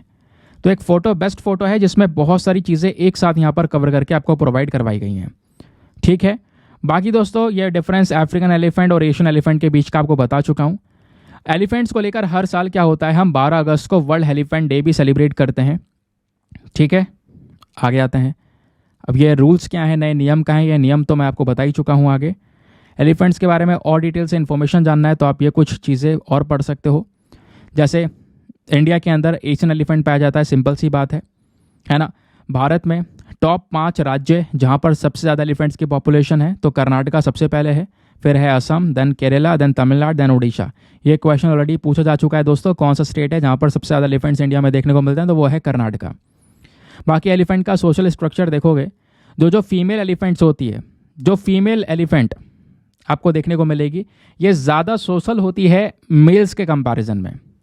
ठीक है, अगर आप देखोगे तो ओल्डेस्ट जो फीमेल एलिफेंट होती है, यहाँ पर जो फीमेल की सोसाइटी पूरी नज़र आती है ना, जब ग्रुप में चढ़ते हैं तो ग्रुप में चलते हैं तो फीमेल वाली सबसे आगे चलती है। मेट्रियार्कल यहाँ पर पूरा सोसाइटी आपको नज़र आएगा, मेल्स जो हैं ज़्यादातर अकेले रहते हैं। फिर बात आती है यहाँ पर खतरे की, कई बार इनके जो दांत होता है उसको काटने के लिए यहाँ पर इनका शिकार कर लिया जाता है। ऐसे कई सारे खतरे यहाँ पर इनको नज़र आते हैं। और इन्हीं एलिफेंट्स को बचाने के लिए सरकार ने कई सारे अलग अलग प्रकार के एफर्ट्स स्टार्ट कर रखे हैं, कई सारे कदम, कई सारे इनिशिएटिव्स कह सकते हो आप, ये स्टार्ट कर रखे हैं। जैसे प्रोजेक्ट एलिफेंट, उसके अलावा MIKE programme, very very important, ध्यान रखिएगा, माइक प्रोग्राम क्वेश्चन बन चुका है। माइक की फुल फॉर्म है monitoring the illegal killing of elephants programme, ये 2003 का है। फिर उसके अलावा नेशनल एलिफेंट कॉरिडोर प्रोजेक्ट, हाथी मेरा साथी कैंपेन, गज यात्रा, गज सूचना ऐप, ये सारे एफर्ट्स यहाँ पे गवर्नमेंट ने लगा रखे हैं। ठीक है, ध्यान रखिएगा, इंपॉर्टेंट है, डिटेल से मैंने आपको पढ़ाया। आगे आते हैं नेक्स्ट आर्टिकल पर। अगला आर्टिकल भी वेरी वेरी इंपॉर्टेंट, इसको भी आप मार्क कर लेना, स्टार वगैरह जो भी हो लगा लेना। बात हो रही है बीमा सुगम के बारे में, बहुत चर्चाओं में आया है ये पिछले, या फिर कह सकते हो इस साल 2024 के अंदर में ये तीसरी या चौथी बार न्यूज़ में बना हुआ है बीमा सुगम। तो दोस्तों बीमा सुगम अप्रूव कर दिया गया है, इकोनॉमिक टाइम्स ने आर्टिकल मेंशन किया है। अब जो इंश्योरेंस करवाते हैं लोग, बीमा करवाते हैं ना, इंश्योरेंस की जो पॉलिसीज़ हैं वो ज़्यादा अफोर्डेबल हो जाएंगी, ज़्यादा आसान होंगी पॉलिसीज़ को करवा पाना, इंश्योरेंस खरीद पाना ज़्यादा आसान हो पाएगा। कैसे? इस बीमा सुगम के माध्यम से। तो वही अपने को समझना है ये बीमा सुगम है क्या दोस्तों। तो न्यूज़ ये है कि भाई बीमा सुगम को अब पूरी तरह से सेटअप कर लिया गया है, अप्रूवल मिल चुका है, और ये अप्रूवल दिया है IRDAI ने, that is insurance regulatory development authority of India ने। चलो जानते हैं डायरेक्टली क्या है बीमा सुगम, क्वेश्चन तो यहीं से बनेगा। तो बीमा सुगम दोस्तों एक प्रकार का ई कॉमर्स प्लेटफॉर्म है, एक इलेक्ट्रॉनिक प्लेटफॉर्म, एक ऐसा प्लेटफॉर्म जहां पर सभी इंश्योरेंस कंपनीज जो होती हैं, कहती हैं बीमा करवा लो अपना यार, हेल्थ इंश्योरेंस करवा लो, है ना, कुछ हो जाएगा तो आपको पैसा मिल जाएगा बीच में, लेकिन थोड़ा थोड़ा आपको पेमेंट करना, जमा करता रहना पड़ेगा। तो इंश्योरेंस कंपनीज जो है वो अपने प्रोडक्ट्स को इसी प्लेटफॉर्म पर सेल कर सकती हैं और बायर्स यहाँ से खरीद सकते हैं। वो सारी कंपनीज जो life non life insurance products यहाँ पर देती हैं वो सब एक छत के नीचे, यानी इसी बीमा सुगम के अंडर में सब ये प्रोडक्ट्स अपने बेच पाएंगे। तो इस प्लेटफॉर्म का मेन मकसद यही है कि भाई end to end digital journey को एक ही जगह पर रखना, यानी कंपनीज अपनी इंश्योरेंस पॉलिसीज यहाँ पर बेचें, लोग यहीं से खरीद लें। सिंपल सी बात है, लोगों को कोई दिक्कत है, ग्रीवेंस है, उनके कुछ प्रॉब्लम्स है, तो उनको भी रिड्रेस करने का ऑप्शन दिया गया है। तो कहने का मतलब है ये एक प्रकार का वन स्टॉप सोल्यूशन है। जैसे ये वीडियो आपका करंट अफेयर का वन स्टॉप सोल्यूशन है, वैसे हर चीज़ यहाँ पे मिल रही है, हर एक आर्टिकल का डिटेल में कवरेज आपको मिल रहा है। वैसे यहाँ पर क्या होगा, हर एक इंश्योरेंस कंपनीज को यहाँ पर एक पर्टिकुलर रूफ दे दिया जाएगा, एक वन स्टॉप सोल्यूशन दे दिया जाएगा। कस्टमर्स होंगे, इंश्योरेंस होंगे, एजेंट्स होंगे, सबके लिए यहाँ पर एक ही जगह है, सब मिलकर यहाँ पर आराम से बातचीत कर पाएंगे। इससे ट्रांसपेरेंसी, एफिशिएंसी, कोलैबोरेशन सारी चीज़ें इंप्रूव होती हुई नजर आएंगी। तो ये प्लेटफॉर्म जब रेडी हो जाएगा तो दोस्तों एक प्रकार का बहुत ही शानदार, एक यूनिक सा प्लेटफॉर्म नजर आएगा, जहाँ पे सरकार का बहुत सारा database, insurers, intermediaries, insurance repositories, ये सारी चीज़ें प्रेजेंट होंगी। कंज्यूमर की डिटेल्स, ये सब कुछ आपको देखने को मिलेगा, है ना। इंश्योरेंस पॉलिसीज़ को खरीदना, बेचना, सर्विसिंग, ये सब चीज़ें आपको दिख रही होंगी। तो ये जो बीमा सुगम है, इसका मेन मकसद यही है कि जो ज़्यादातर आज का पेपर का, कागज़ का काम हो गया है ना, इसको ख़त्म करना, चीज़ों को डिजिटलाइज कर देना, ऑनलाइन करो ये काम इलेक्ट्रॉनिक फॉर्मेट में। तो जो कंज्यूमर से अपनी सारी पॉलिसीज़ को देख सकते हैं, लाइफ नॉन लाइफ इंश्योरेंस सब चीज़ को हैंडल कर सकते हैं, केवल एक ही जगह पर सारे बेनिफिट्स, एक ही खिड़की के नीचे सब कुछ आपको मिल जाएगा। तो यह है बीमा सुगम। कोई क्वेश्चन में पूछा जाए बीमा सुगम क्या है, तो आप फटाफट उसको बता पाओगे, ले भैया यह है बीमा सुगम। चलो आगे आते हैं नेक्स्ट आर्टिकल पर। बात हो रही है यहाँ पर तेलंगाना के वाइल्ड लाइफ सेंचुरी के बारे में। स्पेशली कौन सा वाइल्ड लाइफ सेंचुरी? यह है Eturnagaram wild life sanctuary, very very important. जो स्पेशली यहाँ पर क्वेश्चंस होते हैं वाइल्ड लाइफ सेंचुरी को लेकर, तो इनके लोकेशंस पूछ लिए जाते हैं। तो अभी न्यूज़ में क्या है, बड़ी भयंकर दोस्तों यहाँ पे आग लगी है कल को, जिस वजह से यहाँ पर चर्चाएं लगातार हो रही हैं। और मैं डायरेक्टली आपको एग्जाम के पॉइंट ऑफ व्यू से बताऊंगा, इस सेंचुरी के बारे में हम जानेंगे। तो तेलंगाना आज के समय पर एक वहाँ पर जो ये सेंचुरी है, वाइल्ड लाइफ सेंचुरी, यहाँ पे जंगलों में आग लगी, जिस चक्कर में वो अभी बिजी है। तो ये एतोर नगरम वाइल्ड लाइफ सेंचुरी है क्या? ये एक ऐसी सेंचुरी है जो कि सिचुएटेड है महाराष्ट्र, छत्तीसगढ़ और तेलंगाना के बॉर्डर पर। ठीक है, यहाँ से एक नदी है जो कि इस पूरे वाइल्ड लाइफ सेंचुरी को डिवाइड कर देती है दो भाग में। वो कौन सी नदी है, ध्यान रखिएगा, वो है वागू। ये नदी यहाँ पर इस सेंचुरी को सेपरेट करती है, और इसी सेंचुरी से एक और नदी गुजरती है, गोदावरी। क्लियर? ये जो सेंचुरी है दोस्तों, समक्का सरका जथरा के लिए काफ़ी पॉपुलर है। इस एरिया में देखोगे तो ट्रॉपिकल ड्राई डेसिडियस फॉरेस्ट आपको नजर आएगा, और स्पेशली प्लांट्स और एनिमल्स की स्पीशीज़ की बात करेंगे तो प्लांट्स में अगर आप देखोगे टीक, बैम्बू, इस प्रकार के प्लांट्स ज़्यादा उगाए जाते हैं। एनिमल्स की बात करोगे तो इंडियन गौर, है ना, जाइंट स्क्वायरल, ये कुछ इंपॉर्टेंट स्पीशीज़ इस सेंचुरी के अंदर में देखने को मिल जाती है। तो शॉर्ट न्यूज़ थी, ज़्यादा कुछ डिटेल में है नहीं। एक और न्यूज़ एग्जाम के लिए ये भी रेलिवेंट है, specially for the GS paper number 2 health. Indian express के अंदर में एक्सप्लेन सेक्शन पर पब्लिश किया हुआ है इस डेटा को। बात हो रही है दोस्तों, अभी होली निकली है। होली पर ज़्यादातर एक पॉपुलर चीज़ होती है ठंडाई, जिसको भांग भी बोलते हैं, है ना। भांग वगैरह मिलाई नहीं जाती है उसमें, ठंडाई में, लस्सी में, भांग वाली लस्सी। तो होता यहाँ पर यह दोस्तों, उसी कैनबीस के बारे में डिस्कशन किया जा रहा है। जो कैनबीस, उसका इंपॉर्टेंस क्या है, कैनबीस के रोल के बारे में डिस्कशंस किए गए। ठीक है, तो जो भांग है हमें मिलती कैसे, इसी वाले कैनबीस से। ये जो कैनबीस के प्लांट है ना, इससे यहाँ पर भांग निकाली जाती है और होली के ओकेजन पर इसको कंज्यूम भी किया जाता है, जिससे एक इंसान को नशा हो सकता है। कैनबीस की जब बात करते हैं तो ज़्यादातर यहाँ पर कहाँ पे देखने को मिलती है, इंडो गैंगेटिक प्लेन्स में, यानी हिमाचल प्रदेश, पंजाब, हरियाणा, उत्तर प्रदेश, बिहार और वेस्ट बंगाल वाले रीजन में। उसके साथ साथ कुछ नीचे के हिस्से, जैसे अगर आप देखोगे तो ये जो पर्टिकुलर कैनबीस है ना, या फिर भांग है, इस भांग को अलग अलग नाम से जानते हैं। तेलुगु में इसको गेंजाई बोलते हैं, तमिल में गांजा, कन्नड़ा में बांगी, इस तरीके से अलग अलग नाम है इसके। और ध्यान रखिएगा, 3 प्रकार के जो प्रोडक्ट्स हैं दोस्तों, वो इस कैनबीस के पौधे से बनाए जाते हैं। ये जो कैनबीस का पौधा होता है ना, इससे 3 प्रकार के प्रोडक्ट्स बनाए जा सकते हैं, फाइबर, ऑयल और दूसरा यहाँ पर नारकोटिक्स, सीधा ड्रग्स। फिर बात आती है भांग की। तो ये भांग कैसे बनता है? भांग दोस्तों यहाँ पर कह सकते हो एक नेचुरल प्रोसेस से बनता है। जो ये प्लांट होता है ना कैनबीस का, है ना, इसकी सीड्स, इसके बीज, इसके पत्ते, है ना, उससे यहाँ पर पीस पास के एक पाउडर बनाया जाता है। फिर उस पाउडर को फिल्टर किया जाता है, तैयार हो जाता है फिर वो ड्रिंक करने के लिए, जिसको हम ठंडाई में कह सकते हो, या फिर कोल्ड और ड्रिंक्स हैं उसके अंदर में यहाँ पर उसको ऐड करके पी सकते हैं। फिर बात है यहाँ पर इस कैनबीस के यूजेस क्या क्या हैं, इसका इस्तेमाल कहाँ कहाँ पे किया जाता है। तो दोस्तों कैनबीस का इस्तेमाल कई जगह पर होता है। जैसे मैंने बोला, इस वाले पौधे से तेल निकाला जाता है, फाइबर निकाला जाता है, नारकोटिक्स में इस्तेमाल होता है। तो इसमें से जो इसका जो सीड ऑयल होता है, वो ऑयल का इस्तेमाल करते हैं। उस ऑयल का इस्तेमाल साबुन वगैरह बनाने में होता है, क्योंकि उस ऑयल के कुछ मेडिसिनल यूजेस भी हैं, वो दवाई की तरह काम करता है। और ICAR के अकॉर्डिंग अगर हम बात करेंगे, इस पौधे का जो राख होता है, कैनबीस का जो यहाँ पे ऐश होता है, वो कभी कभी जो एनिमल्स होती हैं उनके स्किन के ऊपर लगाया जाता है।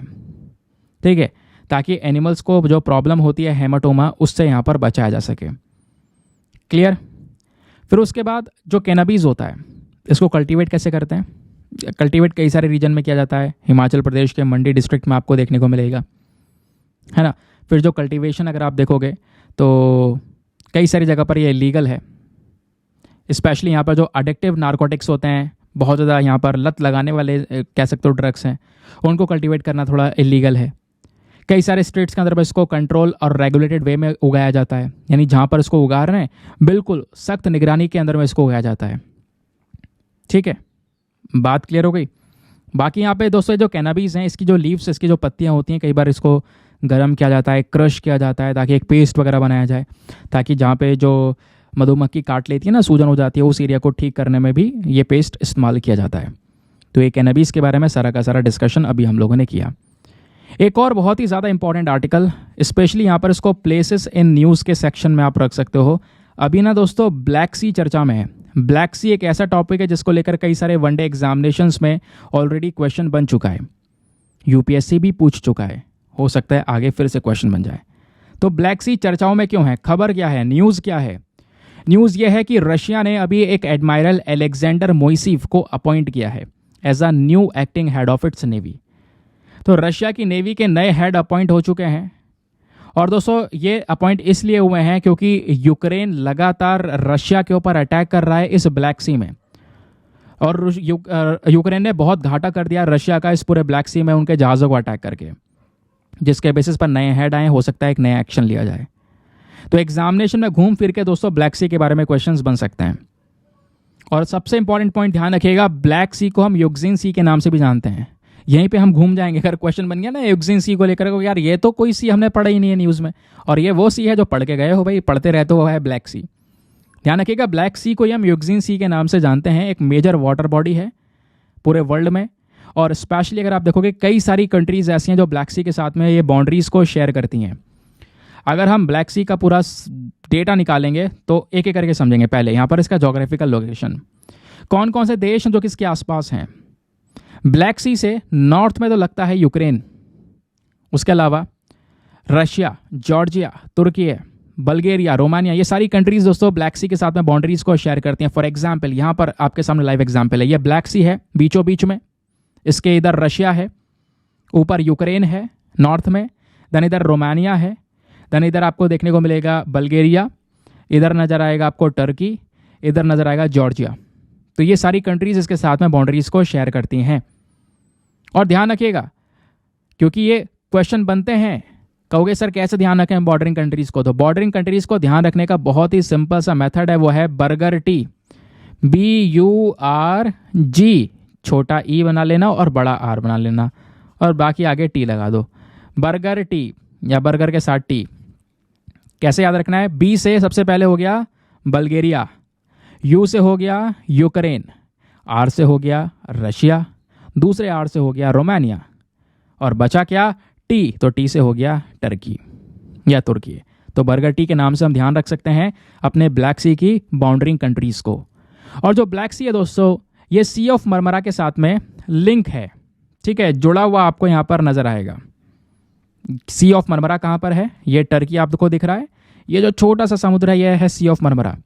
सी ऑफ मरमरा और ब्लैक सी के बीच में एक छोटा सा रास्ता है, बोस्फोरस स्ट्रेट। स्ट्रेट बेसिकली एक छोटा सा रास्ता होता है जो दो समुद्र के हिस्सों को जोड़ रहा होता है। तो यहाँ पे आप देख पाओगे ये है वो बोस्फोरस स्ट्रेट। क्लियर। फिर उसके बाद दोस्तों यहाँ पर अगर आप देखोगे तो ऐसे ही यहाँ पे हुआ सी ऑफ मरमरा, और सी ऑफ मरमरा के आगे एजियन सी के साथ में जुड़ जाता है ये। फिर एक बार और ध्यान रखिएगा, ब्लैक सी ऑफ एजोव के साथ में भी जुड़ता है। तो जो सी ऑफ एजोव है और ब्लैक सी, इसके बीच में जो छोटा सा रास्ता जाता है इसको बोलते हैं स्ट्रेट ऑफ कर्च। ठीक है, क्लियर। चलिए आगे आते हैं। अब बात है माउंटेन्स की, तो ब्लैक सी के आसपास आपको कई सारे माउंटेन्स आपको नजर आएंगे, है ना। उसके अलावा रिवर्स की बात करेंगे क्योंकि ये समुद्र है तो कई सारी नदियां आती होंगी, क्योंकि इतने सारे देश हैं भाई। ये देखो एक नदी आ रही है दानुबे नदी, ये ऊपर से आ रही है जाकर कहाँ पे गिर रही है, ब्लैक सी में गिर रही है। इधर आ रही है निप्रो नदी आ रही है, ये भी ऊपर से आके ब्लैक सी में गिर रही है। तो ऐसे नदियाँ आके गिरती हैं। सबसे इंपॉर्टेंट यही दोनों नदियाँ हैं, ध्यान रखिएगा, क्योंकि जो दानुबे है ये सेकेंड लार्जेस्ट रिवर है पूरे यूरोप में। पहली है वोल्गा, दूसरी ये है। और नाइपर और डेनिस्टर, ये दो नदियाँ और हैं जो कि इसी ब्लैक सी में आकर गिरती हैं। ठीक है, चलिए एक और टॉपिक, बहुत ही छोटा सा टॉपिक है लेकिन ऑब्वियसली प्रीलिम्स के लिए काफ़ी ज़्यादा इंपॉर्टेंट है। बात हो रही है इंडियन नेवी का पहला इंडिपेंडेंट हेडक्वार्टर आ चुका है जिसका नाम है नौसेना भवन। तो नौसेना भवन स्वतंत्र भारत का पहला यहाँ पर भवन, पहला हेडक्वार्टर। तो ज़रा यहाँ पर इसके बारे में बात करें, यानी कि देश की आज़ादी से पहले के हेडक्वार्टर तो हैं, देश की आज़ादी के बाद का पहला नौसेना हेडक्वार्टर अब तैयार किया गया है। तो हमारे जो डिफेंस मिनिस्टर हैं राजनाथ सिंह जी, उन्होंने इस हेडक्वार्टर का उद्घाटन किया है, पहला हेडक्वार्टर स्पेशली इंडिपेंडेंस के बाद। इससे पहले अगर आप देखोगे तो जो नेवी है दोस्तों, ये अलग अलग 13 अलग अलग जगह से ऑपरेट करती है। नेवी के मेजर बेसिस अगर आपको नजर आएंगे तो मुंबई, गोवा, करवार, कोची, चेन्नई, विशाखापट्टनम, कोलकाता और पोर्ट ब्लेयर में नजर आएंगे। इसी चीज़ को यहाँ पर और ज़्यादा अब एक्सपैंड कर दिया गया है, इसी चीज़ को और ज़्यादा यहाँ पर अभी फोकस किया जा रहा है बढ़ाने के ऊपर। हर साल आपको पता ही है जो इंडियन नेवी है वो 4 दिसंबर को हम इंडियन नेवी डे सेलिब्रेट करते हैं, ताकि अपने इंडियन नेवी को उनकी जो रिस्पेक्ट है, उनके प्रति जो सम्मान है वो बनाए रखा जा सके। उन्होंने यहाँ पर 1971 में इंडिया पाकिस्तान का जो वॉर हुआ था, उसमें जो ऑपरेशन ट्राइडेंट था, उसमें जो काउंटर अटैक किया था इस ऑपरेशन के थ्रू, वो यहाँ पर हम याद करते हैं हर साल 4 दिसंबर को, जब इंडियन नेवी डे सेलिब्रेट किया जाता है तब।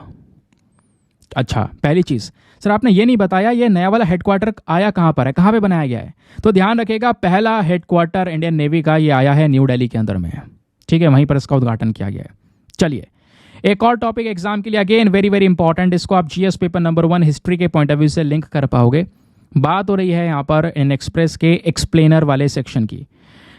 हुआ यह है कि जो आर्कियोलॉजिकल सर्वे ऑफ इंडिया है ये क्या करेंगे, अभी कुछ ऐसे मॉन्यूमेंट्स, ऐसे स्मारक जो खो चुके हैं उनको डेलिस्ट किया जाएगा, लिस्ट से बाहर निकाला जाएगा। ऐसा क्यों हो रहा है, क्या कर रहे हैं और ये मॉन्यूमेंट्स कौन से हैं, इससे क्या नुकसान होगा, वो सारी चीज़ें यहाँ पर डिस्कस करने वाले हैं, इसको ध्यान से सुनिएगा, ठीक है। तो चलिए अब एक करके बात करते हैं।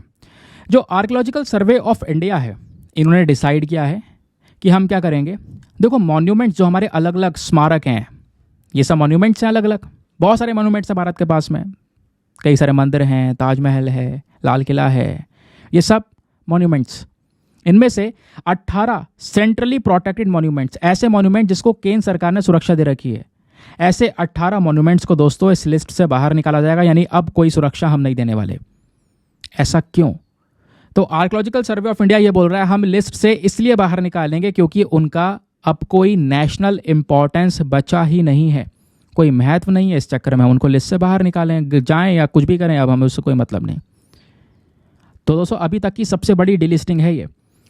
पहली बार हम ऐसा देख रहे हैं कि ये जो मॉन्यूमेंट की लिस्ट है इसमें 3693 मॉन्यूमेंट्स हुआ करते थे, अब 3675 हो जाएंगे। कुछ मॉन्यूमेंट्स को हटाया जा रहा है, इस लिस्ट से निकाला जा रहा है, ठीक है। और जो ये मॉन्यूमेंट्स हैं इसमें से जो लैंडमार्क मॉन्यूमेंट्स जिनकी सबसे ज़्यादा मतलब थोड़ा बहुत नाम है भी, तो वो है बाराखंबा सेमेट्री दिल्ली की, उसके अलावा तेलिया नाला बुद्धिस्ट वाराणसी, है ना। इस तरीके के जो मॉन्यूमेंट्स हैं ये कहीं ना कहीं हटाए जा रहे हैं, इस लिस्ट से बाहर निकाले जा रहे हैं, ठीक है। क्लियर हो गया। अब दोस्तों यहाँ पर इन मॉन्यूमेंट्स को जो प्रोटेक्शन दी गई है, जो सुरक्षा दी जाती है आज के समय पर, वो कैसे दी जाती है? तो उसके लिए हमारे पास में एक लॉ है, एक कानून है, जिसको बोलते हैं हम लोग अमसर एक्ट। इसकी फुल फॉर्म है ancient monuments and archaeological sites remains act 1958, ठीक है। अब दोस्तों यहाँ पर सवाल ये भी है कि इस एक्ट के तहत इनको प्रोटेक्शन दी जाती है, तो प्रोटेक्शन में हम सेंट्रली प्रोटेक्टेड मॉन्यूमेंट्स रखते हैं, यानी केंद्र सरकार जिनको सुरक्षा दे रही है। तो ऐसे सेंट्रली प्रोटेक्टेड मॉन्यूमेंट्स कौन से होते हैं? नाम से पता चल रहा है भाई, केंद्र सरकार जिनकी प्रोटेक्शन के ऊपर ध्यान दे रही हो, केंद्र सरकार यहाँ पे उन मॉन्यूमेंट्स को पूरी तरह से गवर्न कर रही हो, रेगुलेट कर रही हो। समझ गए? क्लियर। अब दोस्तों यहीं पर एक बॉडी भी चर्चा में है, आर्कियोलॉजिकल सर्वे ऑफ इंडिया, जिसने डिसाइड किया है कि हम इस प्रकार से 18 मॉन्यूमेंट्स को लिस्ट से बाहर निकालेंगे। तो ये आर्कियोलॉजिकल सर्वे ऑफ इंडिया क्या है, ध्यान रखिएगा, क्वेश्चन यहाँ से बन चुका है पहले। ये कौन से मंत्रालय के अंदर में आता है? मिनिस्ट्री ऑफ कल्चर के अंडर में आता है। इसका मेन ऑब्जेक्टिव है बड़ी बड़ी रिसर्च करना, हमारे जो कल्चरल हेरिटेजेस हैं, हमारे सांस्कृतिक धरोहर हैं, उनकी सुरक्षा करना, है ना। प्लस जो आर्कियोलॉजिकल एक्टिविटी है उनका रेगुलेशन करना, मॉन्यूमेंट्स की प्रोटेक्शन करना, नई खोज करना, वो सारा काम यहाँ पर आर्कियोलॉजिकल सर्वे ऑफ इंडिया का है। रेगुलर बेसिस पर इंस्पेक्शन करना, है ना, ये सारा काम है इनका। या कहीं पर मॉन्यूमेंट्स जो है हमारे उसके आसपास लोग बसने शुरू हो चुके हैं, लीगल तरीके से ज़मीन कब्जा के बस रहे हैं, उन एंक्रोचमेंट्स को हटाना, ये सारा पावर आपको आर्कियोलॉजिकल सर्वे ऑफ इंडिया के पास में है। अब आपको पता ये भी होना चाहिए कि जब हम एक मॉन्यूमेंट को लिस्ट से बाहर निकाल रहे होते हैं तो उसके पीछे का भी एक प्रोसेस होता है। प्रोसेस क्या होता है? डिलिस्टिंग मतलब हम मॉन्यूमेंट्स को अब कोई भी प्रोटेक्शन नहीं देने वाले, कोई प्रोटेक्शन, कोई कंजर्वेशन, कोई मेंटेनेंस अब आर्कियोलॉजिकल सर्वे ऑफ इंडिया नहीं करेगा, क्योंकि हमने अब लिस्ट से बाहर निकाल दिया है। और लिस्ट से बाहर निकालने के लिए दोस्तों इसी एक्ट में सेक्शन नंबर 35 है, जो कि यहां पर यह पावर प्रोवाइड करवाता है। क्लियर। अभी पार्लियामेंट्री कमेटी ने भी रिकमेंड किया है जो अनट्रेसेबल मॉन्यूमेंट्स हैं इनको लिस्ट से बाहर नहीं निकालना चाहिए, बस खाली ऐसे ही पड़े रहें तो क्या दिक्कत है। बट ये ऐसा ही बोलता है अब इनका नेशनल इंपॉर्टेंस खत्म हो रहा है तो हमें इसको रिमूव करना ही सही है, तो रिमूव कर दो, इसकी प्रोटेक्शन के ऊपर अब हमारी जिम्मेदारी नहीं रहेगी। क्लियर। तो चलिए आते हैं एक और आर्टिकल पर, आज का आखिरी आर्टिकल, एक एडिटोरियल भी है ये, बिजनेस लाइन पर, द हिंदू में, बेसिकली द हिंदू का एक इनिशिएटिव है बिजनेस लाइन। तो बात हो रही है इंडिया के जो एक्सटर्नल अफेयर मिनिस्टर हैं एस जयशंकर साहब, इन्होंने अभी बायलैटरल रिलेशंस डिस्कस किए हैं सिंगापुर के लीडर्स के साथ में।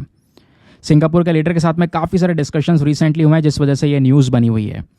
तो इंडियन एक्सटर्नल अफेयर मिनिस्टर हाल ही में एक इंपॉर्टेंट मीटिंग करते हैं सिंगापुर के फॉरेन अफेयर मिनिस्टर के साथ में, डिस्कस करते हैं व्यापार को लेकर सारे के सारे इश्यूज़ के बारे में। तो होता यह है कि इस पूरे मीटिंग में कई सारे डिस्कशंस करे गए, इंडो पैसिफिक को लेकर, वेस्ट एशिया रीजन, व्यापार, green energy, supply chain, defence को इश्यूज़, ये सारी चीज़ें कवर की गई। पहली चीज़, सिंगापुर का लोकेशन है कहाँ पर? तो दोस्तों यहाँ पर ये मैप आपको नजर आएगा, इधर इंडिया है, इंडिया से जाना है आपको साउथ ईस्ट एशिया की साइड में, तो ये आपको छोटा सा सिंगापुर नजर आएगा। इसी सिंगापुर को जूम करके देखोगे तो इस तरीके से आपको ये नजर आता है। सिंगापुर के ऊपर आपको मलेशिया नजर आएगा, यहाँ पर स्ट्रेट ऑफ सिंगापुर है नीचे, ठीक है, सिंगापुर और इंडोनेशिया के बीच में, ऊपर यहाँ पर स्ट्रेट ऑफ जोहर आपको नजर आएगा। क्लियर हो गया? ये आपको ये पूरा सिंगापुर देखने को मिल जाएगा, ये मैंने आपको बता ही दिया है। बाकी जूम करके देखोगे इसके आसपास छोटे छोटे आइलैंड्स आपको ये नजर आते हैं। आगे आते हैं, अब बात करते हैं इंडिया सिंगापुर के संबंध के बारे में, क्योंकि वही तो रिलेशन तो डिस्कस किए जा रहे हैं। तो दोस्तों दोनों कंट्रीज अगर आप देखोगे तो बड़े बड़े इश्यूज पे साथ में खड़ी रहती हैं, चाहे ईस्ट एशिया समिट हो, G20 हो, कॉमनवेल्थ हो, एक दूसरे को सपोर्ट करती हैं। फिर बात आती है व्यापार की, तो दोनों देशों के बीच का जो बायलैटरल ट्रेड है वो 2022-23 में 18% से इंक्रीज हुआ, और आज अगर व्यापार देखोगे तो $35.58 बिलियन का व्यापार दोनों देशों के बीच में होता है। फिर बात आती है डिफेंस की, तो रेगुलर बेसिस पर कुछ अभ्यास किए जाते हैं दोनों देशों के बीच में। सिंगापुर और इंडिया की मैरीटाइम एक्सरसाइज होती है, और वो जो दोनों की देशों की नेवी मिलती है इस अभ्यास में, उस अभ्यास का नाम है SIMBEX, that is Singapore India maritime bilateral exercise. उसके अलावा दोनों देशों के बीच में कल्चरल और पीपल टू पीपल रिलेशंस भी बहुत महत्व रखते हैं दोस्तों। अगर आप देखोगे सिंगापुर की जो आबादी है, जो पॉपुलेशन है, उसमें 9.1% पॉपुलेशन इंडिया की है, यानी लगभग 3.5 लाख से ज़्यादा लोग दोस्तों इंडियन ओरिजिन के आज सिंगापुर में रहते हैं। तो बस इतने पॉइंट्स यहाँ पे ध्यान में रखना, ज़्यादा कुछ नहीं है डिटेल्स में, बट इतना इनफ है। कुछ क्वेश्चंस आएंगे मेंस में, कुछ आपको पॉइंट्स इंक्लूड करने होंगे तो आप कर पाओगे। आगे आते हैं ना दोस्तों, इसी के साथ में करते हैं अपने लेक्चर को यहाँ पर समाप्त। और समाप्त करने के साथ साथ पहले तो आएंगे प्रीलिम्स के प्रीवियस ईयर क्वेश्चन पर। क्वेश्चन ये था, मॉनेटरी पॉलिसी कमेटी को लेकर जो 3 स्टेटमेंट्स हैं, इन तीनों में से कौन सा स्टेटमेंट सही है? इसका सही उत्तर क्या है? ऑप्शन नंबर ए, वन ओनली। जो मॉनेटरी पॉलिसी कमेटी है ये रिजर्व बैंक ऑफ इंडिया के जो इंटरेस्ट रेट्स है केवल उनको डिसाइड करती है, बाकी ये दोनों के दोनों ऑप्शंस यहाँ पे आपको गलत नजर आएंगे। तो one only is the correct answer.